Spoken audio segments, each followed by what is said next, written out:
Hello, everybody, and welcome to Wreck It Wednesday. Hope you guys are doing well. Yes, we are back from the void, from the space between spaces, from the celestial realm of sickness and tiredness. The celestial realm of sickness and tiredness. Isn't it Yes. supposed to be like nice and celestial-like? Not if you're in the part of Oven's realm where all sickness and madness comes from, in which case it would suck to be in. But we're getting into Nyserian metaphysics at that point. How are you doing, Lilette? I'm doing pretty good. Yeah, I was definitely out of commission right after the holidays. It's kind of predictable, like we're always doing stuff, right? And you get exhausted with all of the holiday events and everything. But Yeah, the holidays are not like relaxing usually. Even though you have time off, it usually drains you even more, in my opinion. yeah, exactly. And then we had well, not we had. I actually ended up having some dental work done, and then, um, yeah, essentially that got me sick a second time. So I was sick twice. But she better now. But she better now. So what are you working on, Tony? So it's sharing, right? Yeah, yeah. It looks like we can see. Okay, you just brought something on the screen. It's like a gold with some red. Yeah, so whoever has played the demo will recognize this as a modified version of the conversation bar that shows up. It's shrunk down because it can be resized for all resolutions. And I revamped it so it looks completely different than it used to, at least in this central area here. Because these are the buttons that you're going to use to control the conversation now. So you'll be able to press these little up and down ones to go back and forth and scroll up and down from, like, if someone was talking and it scrolled past and you wanted to see what they said, you can go up and down. You can click these back and forth buttons to progress forward and backwards through the conversation. And at any point you can just click this button here to let it just autoplay. So that's what I drew up today, and now we're actually seeing about putting in the game. I already put in the code to make it so that the button should show up, but I need to make sure that they actually do stuff now, and that they draw properly. So that's next. Okay, not gonna lie. So we've got buttons. Are you ever excited about these? So it's sometimes fun to draw them, but it's not fun to code them. Okay. Fun to draw them. Well, I could see that because it's more or less like a gemstone style you've got going on for the buttons. Yeah, And you love gems. I do love gems. That's why there's lots of gem iconography all over the place in the game. Especially the buttons, because it's just pretty. So these little red guys, they don't do anything, they just look nice on the sides here. I just didn't want to change those up because they just look nice. But I wonder if oh, I do have the backup. So this is what it looked like beforehand.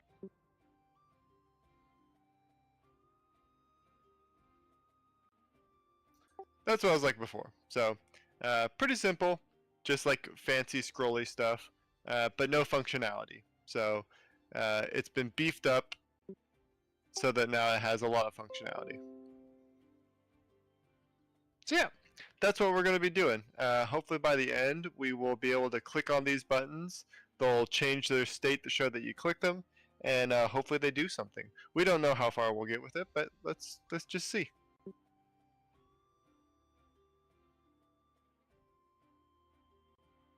So yeah, here we are in the code. I already got the stuff to make them.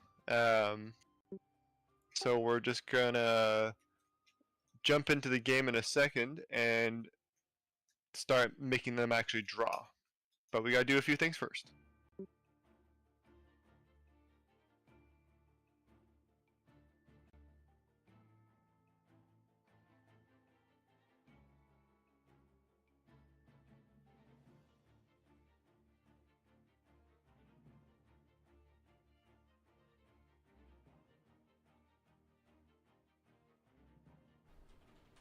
What music are you playing? So this is music from the game. So right now it's a crisis theme that plays during some more tense scenarios. Oh, okay. Mostly during the first big chapter where you meet Perrine. Gotcha.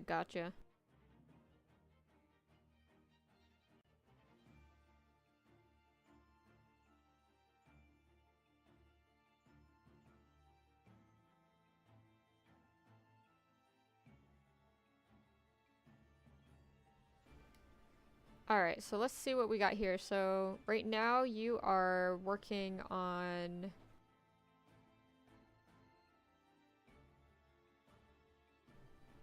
It's actually kind of difficult to see.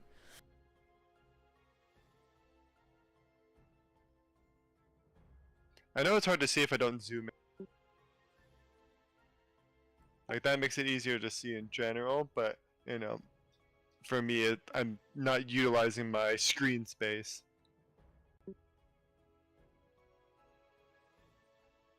Unless you just mean that the quality doesn't look great.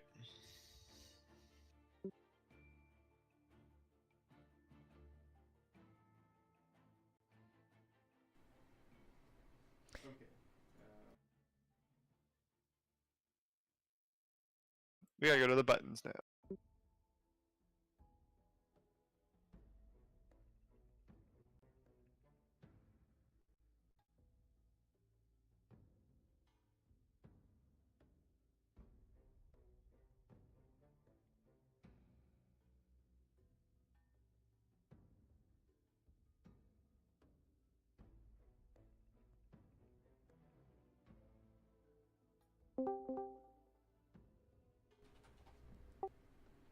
Hey, Mr. Blonde.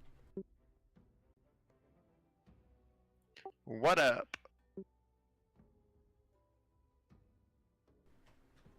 We're working on buttons. Yep, we're doing buttons today. Dialogue control. Dialogue control. Oh, yeah. Okay. Yeah, so this is actually one of the features that the community requested. Mr. Blonde said, buttons, a forgotten art. So true. Yeah, it kind of is. I've been playing some older games that were very PC oriented, right? They did not port porting to consoles was an afterthought, right? So many of the menus are like weirdly convenient to use, right? Where you can like drag and drop things, and there's search bars, and you can even resize menus. Stuff that's almost unthinkable for modern games nowadays. But it was really neat. Like I don't know if I want to go that far to like turn it into, its own window situation, which it could, but I don't know if there's any value in that. But it was just fascinating coming across that.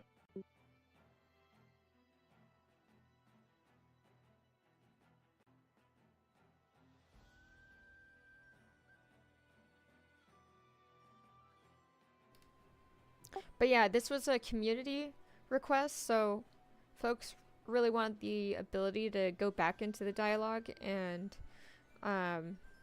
previously you would click through it and you couldn't go back once you clicked. Yeah, it would just go forward. So now you'll hopefully be able to jump back and scroll up and whatnot, all these different things.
Okay, so this is kind of in response to Mr. Blun, saying they appreciate that the option will now be included, plus having dialogue choices is looking pretty cool. And yeah, you're right. They weren't there before, and this is something that Tony did want to implement. So I'm really excited about that too because it gives so much flavor and interaction.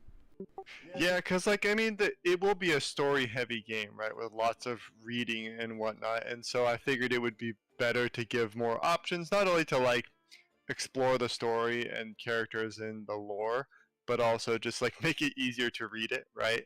Um, because I know all the stuff that I write for the most part, so it's easy to think like, oh well, like as long as they're just scrolling by, people will read it, right? But I have to remember that people won't catch things, or they won't like recognize words, and they'll want to scroll back and see stuff, or even just go all the way to the beginning if they like had to stand up and go do something, right? Then they could just click back and you know see whatever they missed. So it should be cool. And the dialogue system I'm very happy with. That turned out really well, just like how easy it was to make. Even though it was still like a lot of work, it took a bunch of effort to do it. It was very smooth in its execution, and so I think it'll be a very powerful tool for the game.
Yeah, yeah, agreed. I really like the idea of the different options because I play a lot of story heavy games in general. And I think it just gives some ownership. But I am kind of curious, like, if you're going to implement different results based off of the choices. You know, I kind of, the funny thing is, so it's intended to be read like it's literally being read to a kid, right? The story. And so I kind of see it as not only like these features are like reminiscent of me having to reread things that I didn't get when I read it the first time, right? Where I could like effectively scroll back and reread a whole passage. Um, but yeah, the choices like I've already implemented like, or at least I'm starting on it.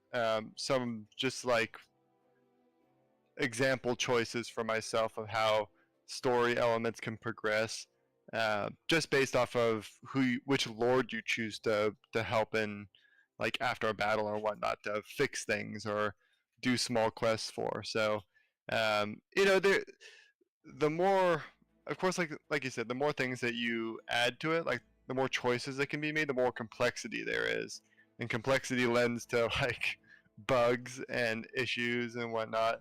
And so we will have to rein in a certain amount of it to ensure that the game is functional for one, and that we don't get too distracted. But I think even having small choices with who you side with will be fun little things that won't require an insane amount of effort. Yeah, yeah, agreed. And then, the just you adding this in actually presents a really great opportunity to allow people who a choice in how much text they want to read because you could actually have some text um, obviously being like, oh, I want to know more about this, you know. Yeah, that's why I was even mentioning on like the update that I would consider redoing part of the prologue even to include the dialogue system, so that you can ask the council, for example, you know, if you want to know more about the situation that they know of in Avalon, or you can just be like, we already know, let's get straight to it, and then you don't have to sit there and listen to them, right? You can just, but you're also not skipping the entire conversation. You just don't need to hear about every little detail. But as I found like this last week and so forth, it's a lot of work to write up like all these, like all this stuff, right? Even though it's fun because lots of it's lore, um, I can blow a whole day of work just writing up conversations between you and the major lords of the like of Avalon, just literally just asking them questions, right, about who they are and their like what they do or yada yada yada, which is fun again, but it can just be a huge time sink if you're not careful.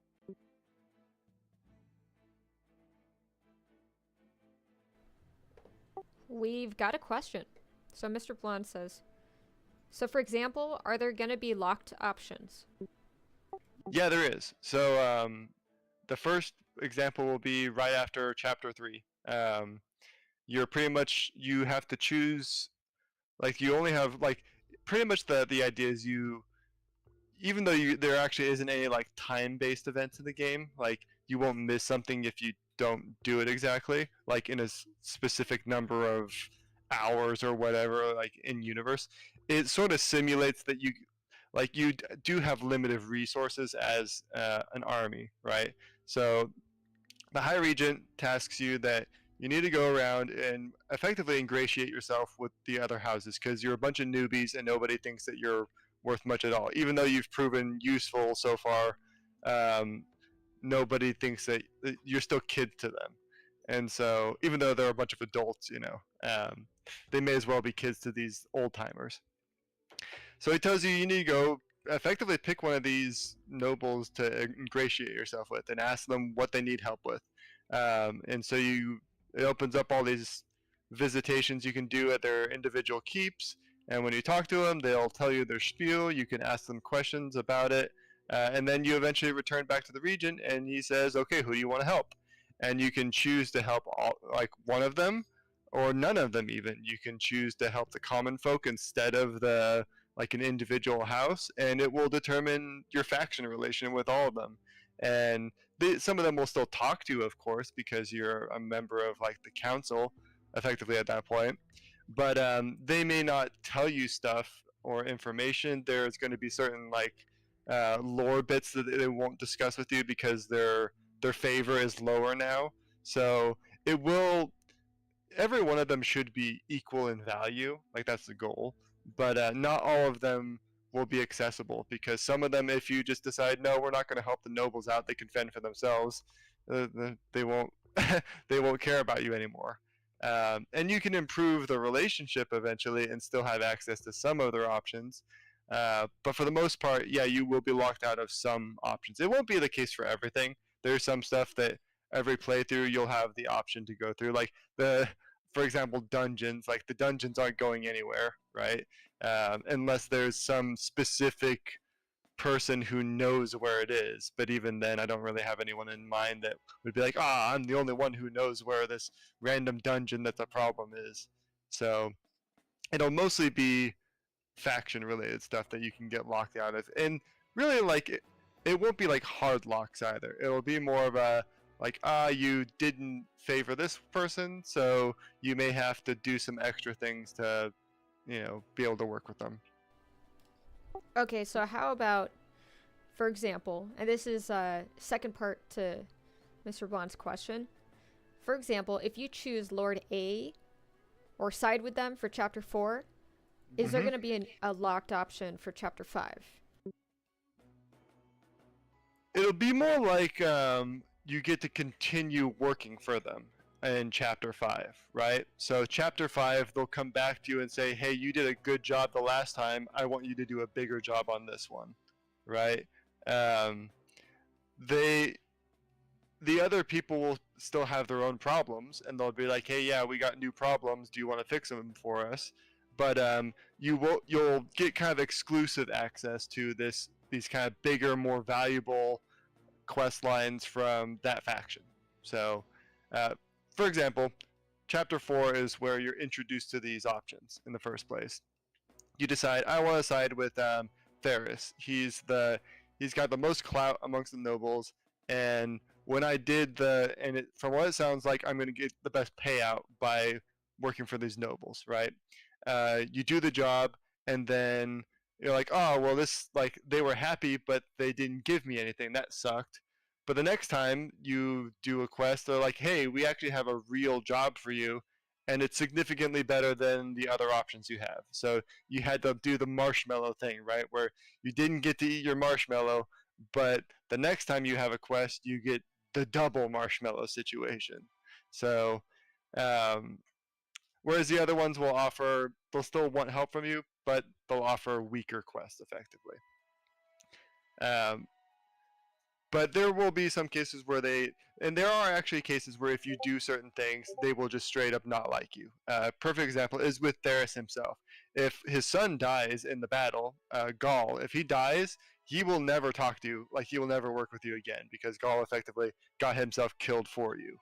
And so he will just straight up not talk to you anymore. And he will do only what is required of him for the purpose of the story. But otherwise, you are locked out of his things. But you have to pretty much get a obviously interesting and useful character killed. So, which is, I think anyone who plays these games probably tries to keep those characters alive. So, there are like realistic consequences, but they should be not so punishing and more like, oh well, that makes sense. That's a hope, at least. Okay, follow-up question. Are you going to be aware of what it's going to be locked, or of what's going to be locked out?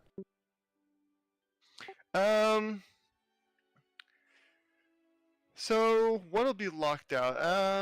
I think I am going to add tooltips to some of the choices so that it either indicates what factions it will affect, and then on like some of the options, it'll show why it's locked out, right? So it'll say faction level is not high enough to choose this option. But for the most part, there shouldn't be any big surprises when it comes to being locked out of a faction, unless it's like some secret that like is there for the people who want to explore all the different possible routes. But no, there's really like the only time something should maybe sneak up on you is if someone died. Like if you let someone die and you're locked out of a faction option, that's kind of the only time you won't be indicated. And I might even put like some little pop-up that says, hey, this character died, you won't be able to do their quests. Kind of like how Morrowind is like, when someone dies in Morrowind, it's essential to the main plot. They can die, but it'll be like the thread of destiny has been severed and the world will suffer. You should reload your save. Or you can continue in a doomed world, which like, won't be the case in my game, because effectively if you do actually lose someone essential to the story, it game overs you, right? And I'm not going to let people play through up to a certain point and then realize that they're effectively locked out of playing the game. But certain things I will hope will be pretty self-explanatory.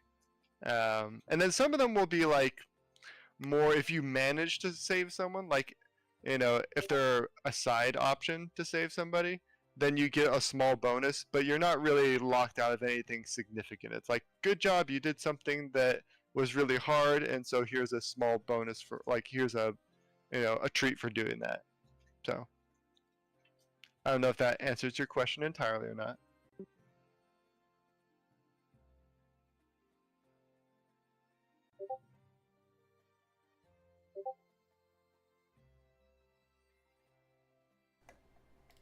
Looks like it did. Okay, let me check here. Yeah. They said, sounds like rubbing salt into the wound. Basically, you suck. Go reload. Yeah, like, and that's kind of how like game overs subtly tell you that anyways, right? Like you dumb, you let your lord die. but um but yeah, if you manage to get some people killed in the game,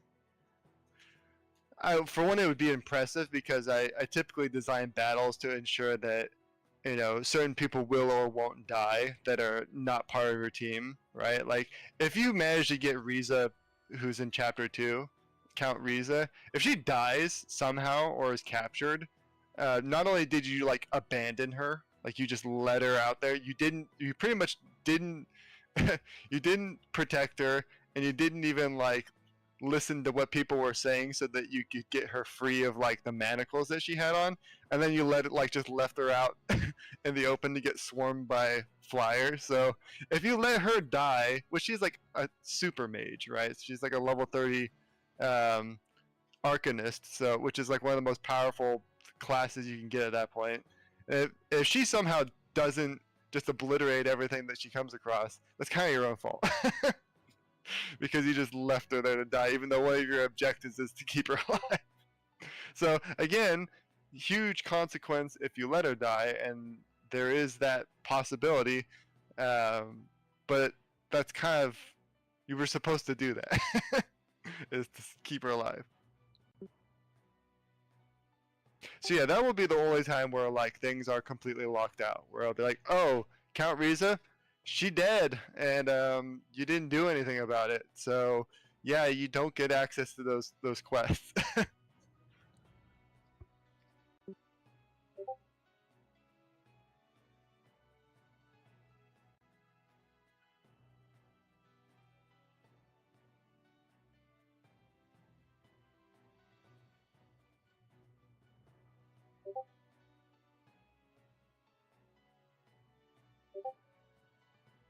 And of course, this is coming from the perspective of me, the like developer too. So if people are finding like, hey, this person is really hard to keep alive in this battle, then obviously like things will be changed, because I don't want it to be unusually punishing.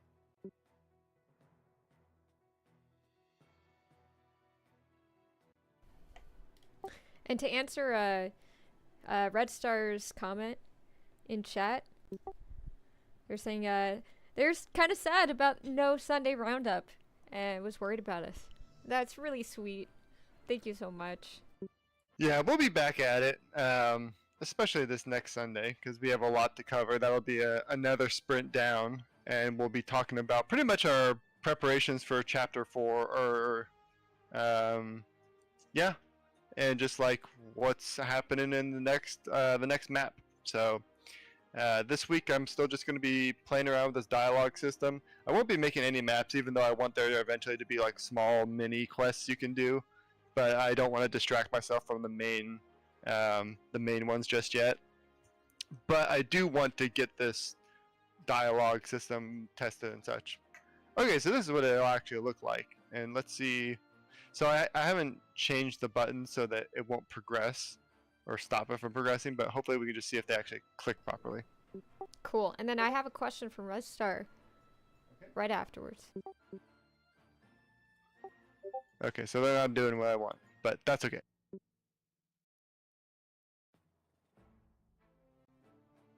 Okay, what's the question? All right. So, permanent or permadeath and loss baked into mechanics. Is that a thing in Lords of Nysera? So permadeath for your characters is actually switched off by default. So your characters will get injured, and they will have to sit out battles until they recover. You can get upgrades that let them jump into battle a little earlier, but they have a debuff. But for the most part, the goal is to ensure that you can try out different playstyles and whatnot. You can turn it on, in which case if you lose a character, they're dead, they're gone for good. But as far as other characters will die in the game, because they're meant to be plot points and objectives. Like they're meant to be reasons you need to move quickly and act tactically, right? So they're almost more like, in a way, they're sort of designed like in the Fire Emblem games, the chests, right? There's lots of chests in the game, and then they send their thieves after them to go steal them before you can get to them. It's sort of in that same vein that it motivates you to actually not just turtle and let every enemy come to you, but actually aggressively fight and try and take objectives. So, in whatever way you want to. Now, like I said, you can turn on permadeath if you like, but because there's so many story elements, and because lots of characters will jump into conversations, it is better to have, like, in my opinion, to have permadeath off, just so you can, for one, see all the characters and experience their stories, but also just because the game's going to be hard in general, because there's just going to be a lot more units, and so there's going to be times where you're kind of in a situation where someone has to take a hit, and I don't want people to just always feel like they have to restart over and over and over again. But I know there's people that really like permadeath specifically because of the risk involved, and so I am starting to design more of the features in the game to take permadeath in mind, because originally I did not. I had not even considered using it just because I didn't want to have to deal with it code-wise. But I quickly learned there's a few ways I can make it actually rather accessible for code. So just a matter of pretty much adding checks. Aw, Red Star said, "Deep thanks for the detailed answer. That's a nice way to balance it out. To be honest, rather than default Elden Ringing it." And then number 2, introverts unite. I was telling Red Star about how I love like sharing updates and being very vocal about what we're up to and such. I just get so excited, you know. I'm a very excitable person. And so yeah, when I when I was dying, Tony was keeping up with the server and managing all of the Discord and all of that, plus working on the game. But yeah, no, I mean, before the Kickstarter, that's essentially what he was doing. Is he's really good at working diligently towards his game. Like I kind of work in these ADHD like spurts, which I can say that because I do have ADHD. Yay! But Tony is really good at just steady charging at the goal, so it's pretty cool to see. I wish I had something like that. That is something I really admire. Okay, I need to catch up with Discord chat too. Alright. Let's see here. Ooh, Catchy likes says me, I like permadeath. Yay. It really does. Okay, so if you make a game that centers around permadeath, that's one thing. Because I've seen games implement like this option to permadeath, but it just doesn't make the same kind of game, in my opinion. So if you're gonna do permadeath, you kind of have to commit to it. And then Mr. Blonde said, yeah, guaranteed that she's gonna die a lot when playtesting. Lazy always doing the I want to implement this but won't do it yet tease. Yeah, I know. Oh, it's definitely a tease. And it's something that, because he's like, I don't know if you guys have heard of that funny little, I don't even know if it's a game. It's barely a game, but it's like a philosophical question. It's the story of the ever approaching snail. So That one, the like super deadly one. The super deadly snail that always knows your location, and it is always going towards you. And if it touches you, it gets you. Game over. You're done. So it's kind of like that's basically the Lazy Warlock in a nutshell, where if he intends to put something in the game, he like marches his way towards that end. So I'm very confident that you're going to see a lot of the things that he's been talking about. Oh, somebody just posted a GIF, a snail GIF. Yes, because we needed that in Discord chat. Yeah, thanks for describing my development progress as a snail, Okay. too. Okay, alright. Actually, yeah, I guess that... She'll get there eventually. That's not what I meant by that. Ah, dang it. Hey, come on, I admire snails in a... I can't... I admire snails. I can't save myself. It just reminded me of that story. Well, we're getting what we want now. The buttons can be pressed, even though it's still progressing the obviously. But it works. That's the Lazy Warlocks, or basically my husband's version of, we're gonna move on now. Yeah, back to the task at hand. Okay, sorry. Oh yeah, I do like those buttons, and they're really nice and bright too. Oh, you're already into demoing it. Nice. Yeah, and then the other feature too, I don't know if you guys have noticed this yet, because it's that big old button that looks like a star or something. It pulls up the tutorial. All of the info about the game. Because it used to be this teeny weeny button, and I remember complaining to Tony. Like, and you know what, you guys? Okay, it's kind of funny developing together as a couple because all of your marital problems. What marital problems? Okay, I'm doing it hyperbole, Tony, for effect. Purely entertainment. Sure, okay. Okay, all right. So essentially, oh man, I lost my train of thought now. Ah, dang it. I'll remember it. I'll remember it, and then it'll come out of left field. That's what happens. That's how it works. Oh wait, no. Okay, okay, I do remember it. So, so sometimes we'll have like little like like debates over what what the buttons should look like or what have you. It's really silly, you guys. OMG, the big reveal. I knew it already, but still, said Mr. Blonde. I know. I'm realizing that people notice more things about it, about you than you, like, you have a very different perception of yourself, you know? 'Cause it's kind of like, you know how a lot of people don't really like how their voice sounds because it sounds different to them than it does to other people. It's kind of the same, in the same vein, I guess.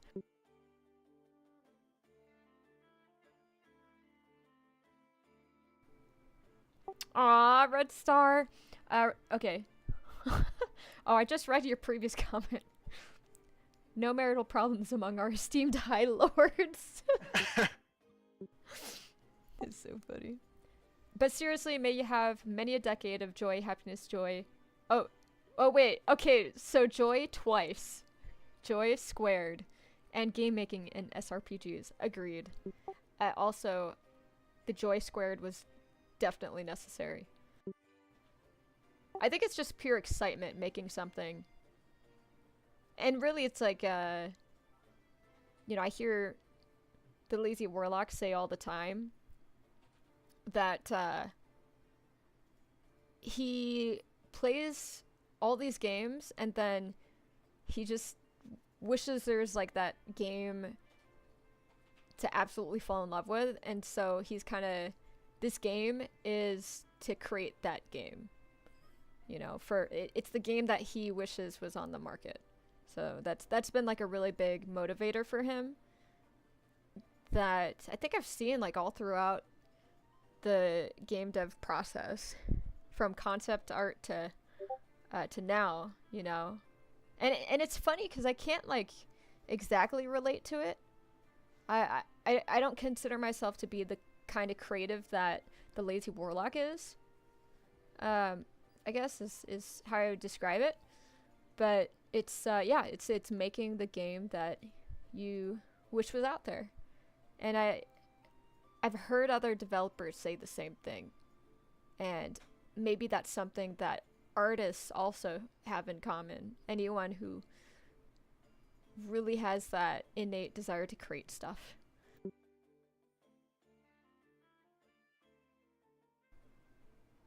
So, I mean, in a way, artists are visionaries, right? Like, they have a vision for what they want to make, and but then they also have, like, it's a big enough desire that they want to not only have it exist in your minds, because, like, we all have, like,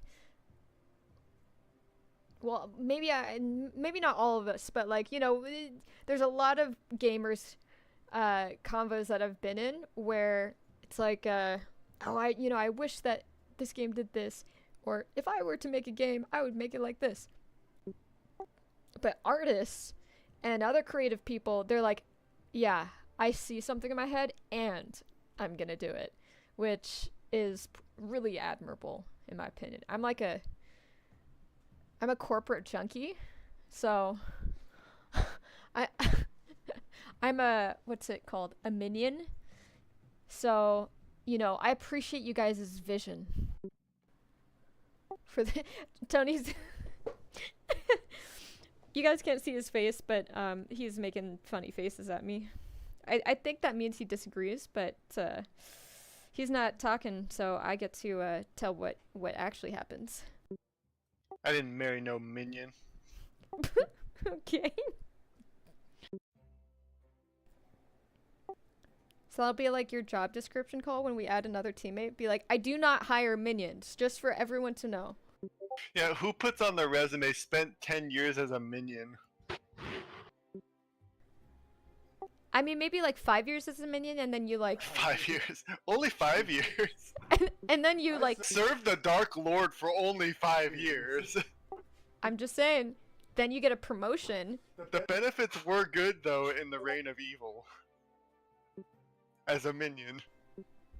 No, you climb the corporate minion ladder, and then you arrive to the top, and then you've been, you know, treated like a minion for most of your time as a minion, and so then you have aspirations, you know, basically liquefied from your experience as said minion, and then you turn it into something, like, you know, you become the next villain. You're the downtrodden minion that becomes the villain, Tony. That's what the story arc is. Over here like Dobby. Spoken like a true slave. Oh my god. Hey, you're the one who hired me on. What does that make you, huh? Obviously the Overlord. Okay, everybody for a second, imagine the Lazy Warlock is the Overlord.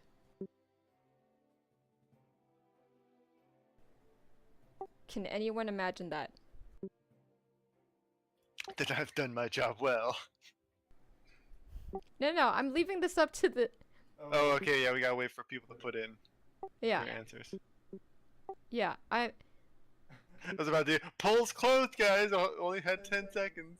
Yeah, spoken like a true overlord. Opens the poll for 2 seconds, immediately closes it, and then jumps to a conclusion. We put it to a vote, and nobody said anything. Red Star says, as in the Overlord from the Overlord games.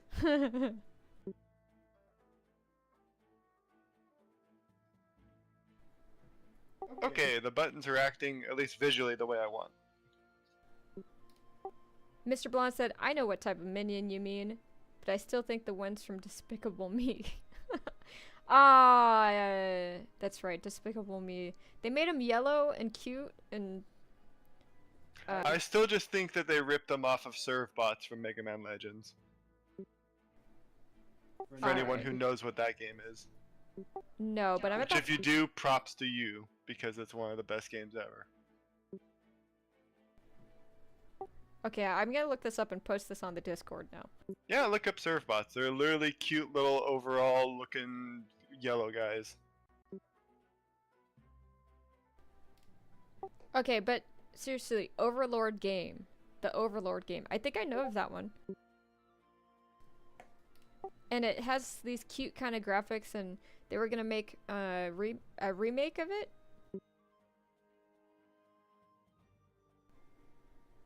Mr. Blonde said, "Ha, didn't think Tony would be a Mega Man." Oh yeah. Speak. I actually haven't played most of like just the like regular Mega Man games, but I played almost all the Mega Man X games. Oh man. Okay, this is a little delayed, and I apologize, but Catchy, you put in a Giphy of a snail, and it didn't roll for me. It was just paused on that first. It just showed a snail to me. And then I actually clicked on it, and then, you know, thus revealing the snail's full potential. And I am quite pleased with this Giphy.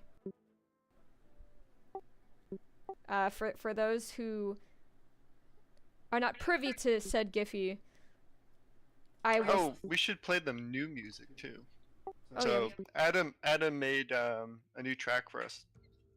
So I'll put that on real quick. Oh, ooh, you guys get to see the new track Adam made. So yeah, we're on track 2 now, cause like you signed off on track 1, right? Yeah, he's done with track 1, which I'm gonna play now. He's starting on track 2, which is gonna be a bit more work. This one was a pretty easy one, but it still turned out great. Yeah,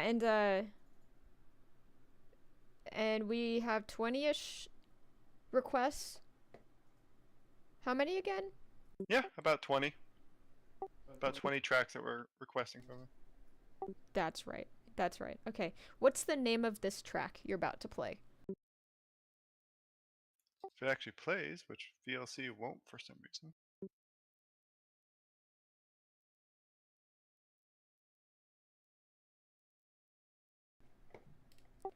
But to continue, you know, the imagery of the illustrious snail, its shell comes equipped with a jetpack, which, upon booting up, it hovers ever so slightly across the ground before launching at its penultimate speed, and thus is the fast snail.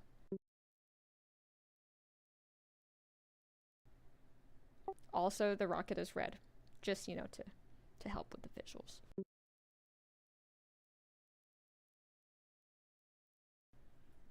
Well, this snail is really cool looking. It is the coolest one I've seen, sir.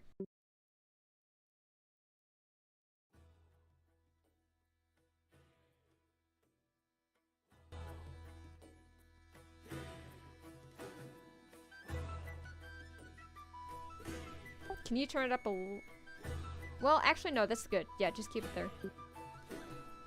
Just kidding.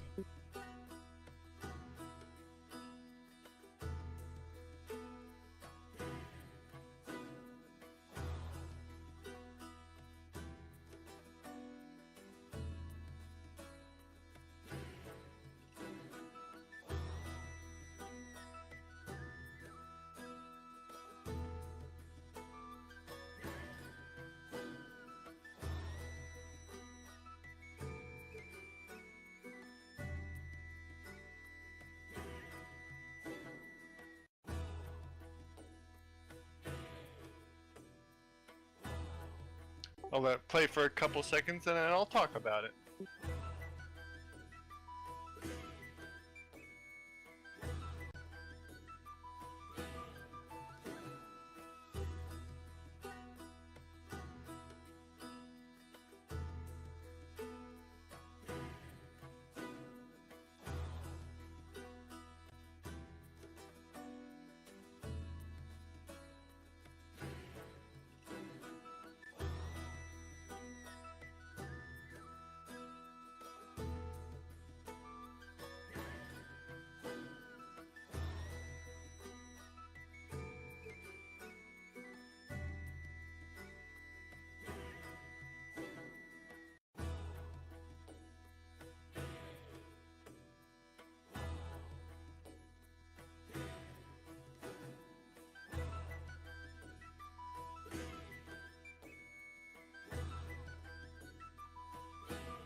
I'm trying to look up Adam Bow, the composer of this soundtrack.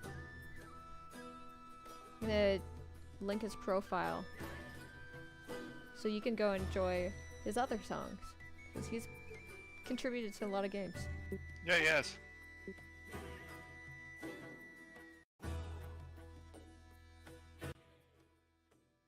Yeah, so that theme is the theme for when villagers are in the battle. So I had kind of a placeholder that wasn't very good, and I really wanted something that represented just kind of the rugged toughness of these villagers in Nysera, because they don't go down without a fight.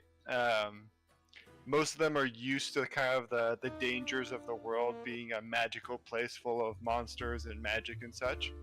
And so when they're pushed, they fight back. And so I wanted it to sound like a bunch of people, you know, grabbing tools and pitchforks and stuff and just jumping right into the fray. So they're not organized in any way. They don't, you know, they don't have tactics and whatnot, but they are willing to fight for the most part. So the theme is called Turn the Scythe, which is a reference to how when villagers were either conscripted, unfortunately, or chose to fight, they would reforge their scythes into polearms. They would literally turn them 90 degrees on the pole and turn it into a spear. And so that's what the theme's called, is Turn the Scythe.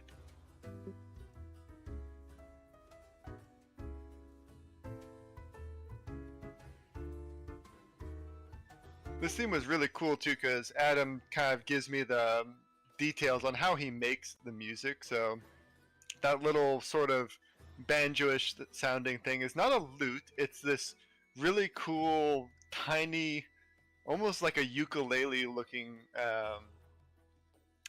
guitar. And he had a name for it, I don't remember.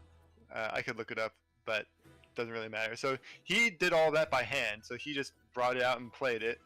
And the little whistle is a tin whistle, I think is what it's called. And then the shouts are done by him and his sister. So they're they contributed with their little shouts and yells and whatnot into it. It's pretty great.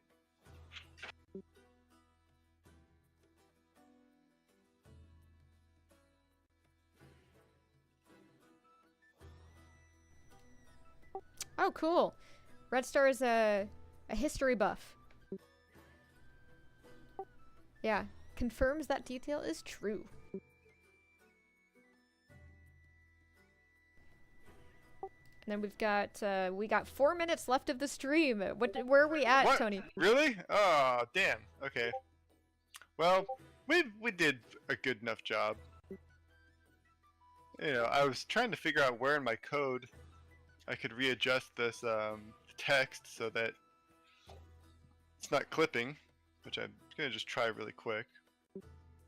But we pretty much got what we needed done. The buttons are in the places that they want. Now I just need to make them actually do what they're supposed to do. Which I'm gonna do tomorrow. And it won't be too bad. I don't think, at least.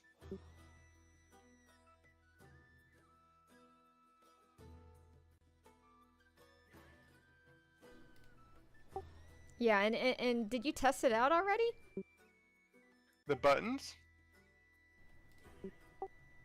So the buttons don't have any functionality just yet, but they are positioned right. So yeah, if I click on them, they press down and whatnot.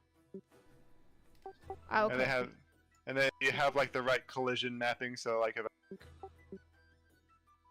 outside of them, they don't activate. So tomorrow I'll actually do the code that makes them do what they're supposed to do. But today was all about formatting, because formatting them and making sure they're spaced. Because actually, I did them earlier today, but they were way too small. So, and I've already run into that situation of making buttons too small in the game. So I redid them and like almost doubled their size so that they're much more visible and easier to click on, which was a good idea. So I think it looks better in general, and it's just easier to interact with.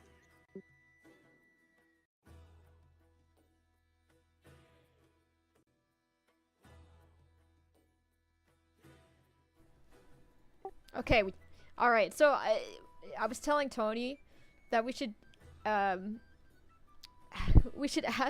or like turn some questions to you guys to ask us any funny question. And the last one that we asked at the very end of the stream was what D&D creature we thought the other was. Oh yeah. So, I figured we could do something similar. If anyone has like a really dorky, silly question, you know, the Lazy Warlock and I are very we're just like so classy. We'll answer anything.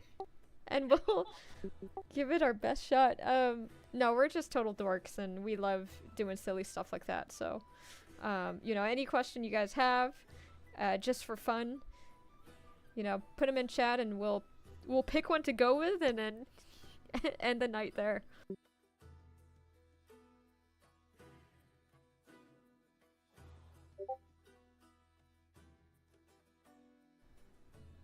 Oh, by the way, I missed this comment, but Mr. Blonde said, they're more of a Mega Man Zero games from GBA kind of guy, and then... Oh yeah, those are hard. Oh yeah. They're brutal. you play the levels again. I mean, it's like, they're pretty old games, so it's kind of like of the era, so... And then also, Mr. Blonde said, when you mentioned villagers, I was thinking the same. Those villagers sound tough.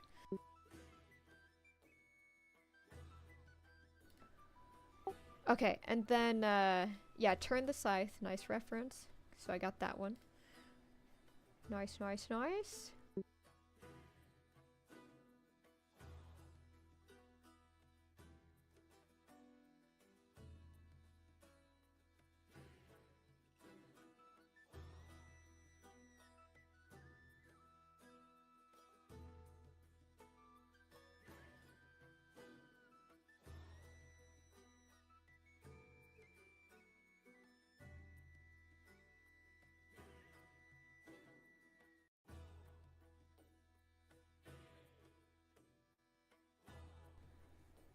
I'm trying to think of a question myself. Like, what a good dorky one would be. A silly one, or like something to kind of paint a picture of like, you know, something that people don't know about us yet.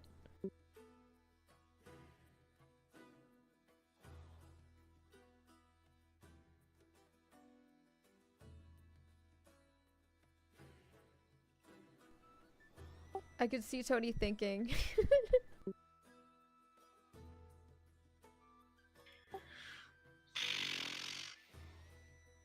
I mean, I'm also trying to like type in one more thing before the last 2 minutes are up, but I don't think I'm gonna get to it. Okay, may as well do the question. Aw, no, keep typing. Okay.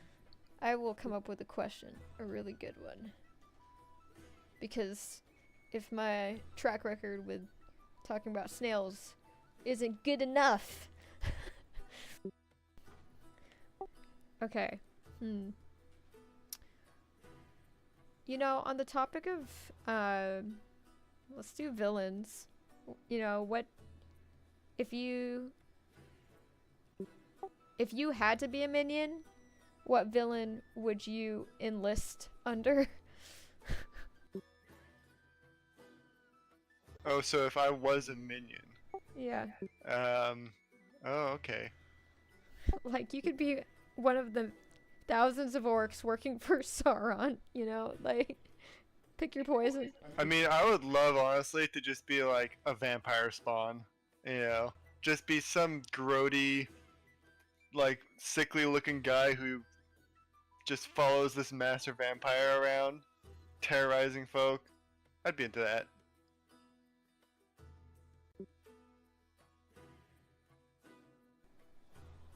I don't know if this counts or not, but I would definitely work at Jurassic Park. You just work for another company? Oh, God. Well, I didn't think about it that way, Tony. I guess I would just be corporate again. Oh my God. Be like, if I could be a minion, I'd be part of the mega corporation in Dread. Okay, yeah, well you're missing a big point because none of those other corporations have dinosaurs, sir. I just want to see the dinosaurs, okay? I'm here for the free coffee and the dinosaurs. And I also want one of those, like, stuffed animals that was in the movie. I really want one of those for free. Maybe like 10% off the company store. Access to that dining hall with the jello. Free raptor visits. Where you don't get eaten. There's a lot of perks. Okay. What perks do you have as a minion under Immortal life. You know that's never guaranteed. That's basically ghost stock. Cause yeah, I mean, until I get, like, killed by some slick dude in a, like, black leather, right? Like, I get to live the cool life as a vampire until I'm just brutally murked. Yeah, see? But you'd be eaten. Not necessarily. This is Jurassic Park after all. Okay, there's plenty of people who lived in the movies. I just wouldn't become a scientist. I know Not that's in the a bad books. department to be in. Don't be a scientist. If you're gonna be a minion for Jurassic Park, do not be a scientist.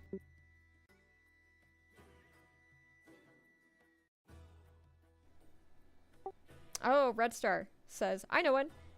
Favorite Are You Afraid of the Dark episode? Uh-oh. What? What is that? Are You Afraid of the Dark episode? What is that? That sounds scary. Okay, I'm looking it up.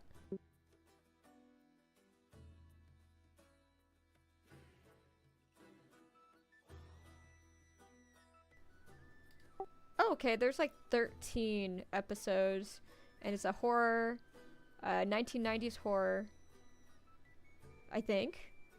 Yeah, it's a 90s show.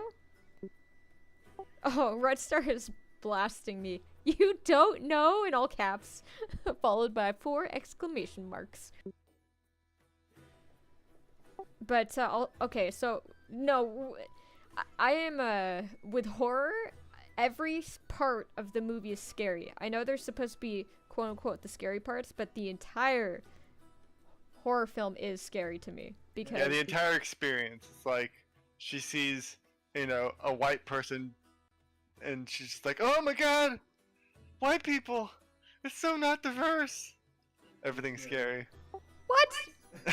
Is this, like, related to, like, Get Out No, or something? I'm just kidding. Oh my god. Everything's terrifying. The cultural diversity, the writing, the bad production. It's horrible. It's terrifying. He might be stomping on me for making fun of Game of Thrones.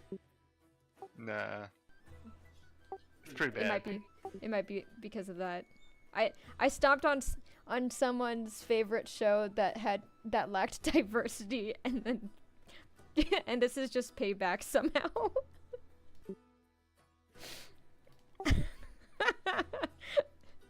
That actually might be true. Ladies and gents. But you know what? We all have that favorite show, right? Where it's like, you forgive it for its faults because, hell, there's dragons in it. I know a lot of people who are like, yeah, there's a lot of stuff that goes on in my favorite show, but the dragons, though. So, but, you know, I'm a critic, right? So I'll notice if there's just, like, some silly stuff in there, and you know, in the case of some shows, their lack of diversity is hilarious, and I don't know, it's hard to come up with one on the spot, but some folks in the audience will know know what I mean, but where it's like a kind of over exaggeration of certain things, and it's just funny to me. So but yeah, there's like a lot of movies and shows that are like that, and I can't help but point it out, you know. And then I can but then I forget, you know, if it's like their favorite show, sometimes you should reserve your critique for never. Otherwise you get payback time. Coming from left field, that's what happens. But yeah, back to the Are You Afraid of the Dark? The titles are really interesting, and even though I'm intrigued, like, cause like horror is alluring to me. Maybe it's cause I want to overcome it or something, but you know, the premise of horror is great. But it's also, again, like, the horror falls into that category of like, people do kind of silly things, you know? And then you kind of make fun of it. So I guess, like, yeah, it's hard to figure out, you know, what to take seriously and what to not take seriously, because sometimes it's, like, so plainly obvious, you're not really sure if it's just their own bias or if it was on purpose. You don't know if it's an inside joke. But I'm the kind of person who's, we'll call it out anyways. But yeah, the Tale of the Twisted Claw sounds really cool. And then Mr. Blonde said, oh gosh, Cat G says, it's all that corporate D&I training PTSD. Oh, you know it, man. You know it. And then Mr. Blonde says, not dragons, but Scream Queens was so ridiculous, but amazingly ridiculous.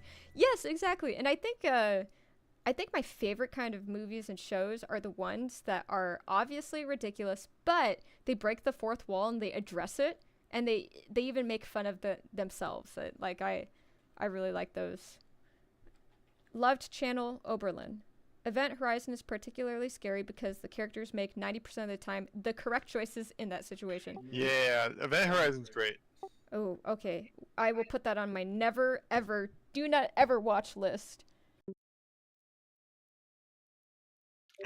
Why? Because if I like a movie that is terrifying. Yeah. That sounds terrifying to me. When logic does not solve the problem, you're like, oh my gosh.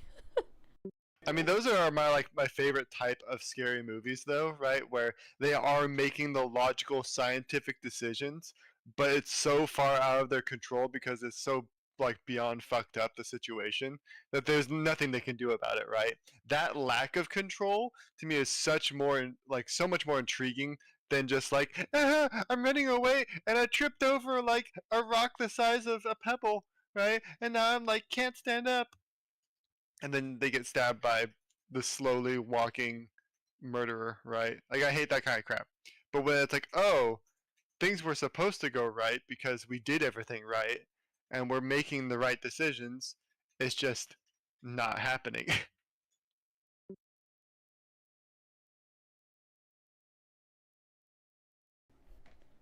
Also, to respond to Red Star, I can vouch for it. It is not too bad at all. If that's in reference to horror stuff, I will say, you know how that comes across to me is that one person at the restaurant where you're like looking over the menu and you're like, I really want to have this one, but it has the chili pepper next to it. And then the person is like, oh, no, it's like mild. And then, but you know that you're like a wimp with spice. That's like basically me with horror. Or I'm like, I don't know. Like mild could possibly kill me also. So proceed with caution. Yeah, I mean, it makes sense. Like, I like sour drinks, right? And I'll be like, it's not that sour. And then she tries it and it almost kills her. So Sour taste is electrifying. It does feel like electricity on, you know, like zapping your mouth. It's not a pleasurable experience. It's a very different experience. Red Star said, no such thing as a wimp, just a cautious tiptoer. You can take mild horror. Well, oh, you know what? I did watch Netflix series, The House of something. It was, there's like a red door. The Haunting of Hill House. Yeah, that one. That one was great, because Almost more of a mystery than a horror. it was scary. It was good though. There was a jump scare in it, which classifies it as a horror. And It was definitely a horror. But actually, you know what? The horror movies that I'm not like too concerned about when I watch them, because I think they're just silly. Like, they don't actually make any sense to me. Is anything produced by A4 Studio or A24? Is it A4 or A24? It's the one that made Hereditary and that one like cult, like Midsummer. Midsummer, yeah. I didn't get it. I was like, this is silly. And I didn't feel scared at all. There was like some like grotesque stuff in there, but it wasn't actually very scary. Yeah, but then everyone is like says it's a really scary, or they're really scary. You know, the show or the movie that I thought was way scarier is Parasite. That was really scary actually to me, and I watched it because I didn't think it was a scary movie, because it looked more like a thriller. Oh, so Mr. Blonde has a great question.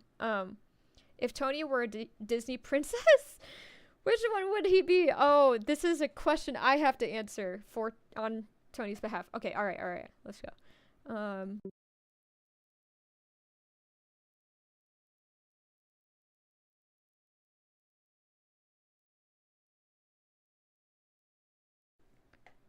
So I'm gonna answer this one, and then I have to run. But I think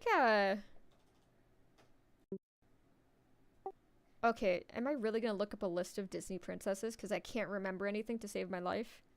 Let's see. Gonna be a process of elimination here.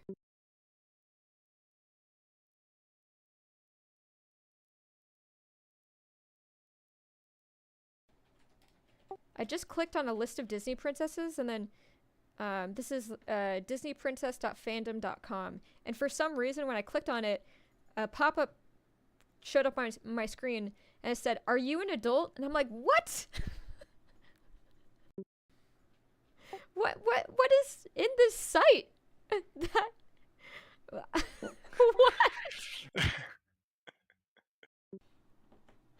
I'm a little scared. Is this the right site? Well, okay. You may have picked the wrong one to look at. You must be 18 plus to look at that list, Lillette, of Disney princesses. It's like, huh. Okay, actually, no. It looks fine. I don't know what's going on there, but that made me scared a little. I was like, oh man, I might get a virus while we're streaming by clicking on list of Disney princesses link. Okay, all right. Crisis averted. Oh no, I think Pocahontas. You're Pocahontas? No, you are. Oh, I'm Pocahontas. I was gonna say you're not Pocahontas. No, I'm not. But you are Pocahontas. Sweet, I'm tall and gorgeous. That's what. Cause she got like barbified in like her rendition. Cause like the actual Pocahontas was like a little girl, not like a supermodel. Okay, well, I just say Pocahontas because you're very. So, the thing about the Lazy Warlock, you guys, is he's very much like if he could live off the grid, I think he would. The only problem is there wouldn't be any electricity, and he wouldn't be able to make his game. He would have this really long extension cord. Or it would just be solar powered next to, I don't know, something like a, one of those generators, and then it's just like making a bunch of sounds and stuff, and you're not really sure if it's gonna explode or not, but like everything's plugged into it, and then he lives in this cabin, and then like writes books and makes games and does art. So Pocahontas, yes. But if he wasn't Pocahontas, I would say Belle. Except like Belle has an interesting relationship. Like, I'm just gonna leave it at that. Yeah, other than being into furries. Belle has an well, no, that's not what it is. That's not what it is. I just like She has the I can fix him mentality. like Belle is kind of like a little bit more dependent, you know. She's not as free-spirited, in my opinion, compared to Pocahontas. Pocahontas is like, she's got her own streak, you know. But then Belle is kind of like really attached to her relationships, you know, just in general. And like, she's booky, but she's not like a tinkerer or anything like that. Like, I can see Pocahontas doing something more like that, something like that, doing her own thing. So that's what I mean by relationships. That is not what I mean by relationships, what you said. Okay. But that is my answer. One now for you. No, the question wasn't. That was my question. Alright, I gotta hop off now, but it was a pleasure hanging with you guys. Yep, and I'm just gonna keep working, so I'll see you all later. Bye, guys. Thanks for joining us. Uh-huh. And have a great night. Bye.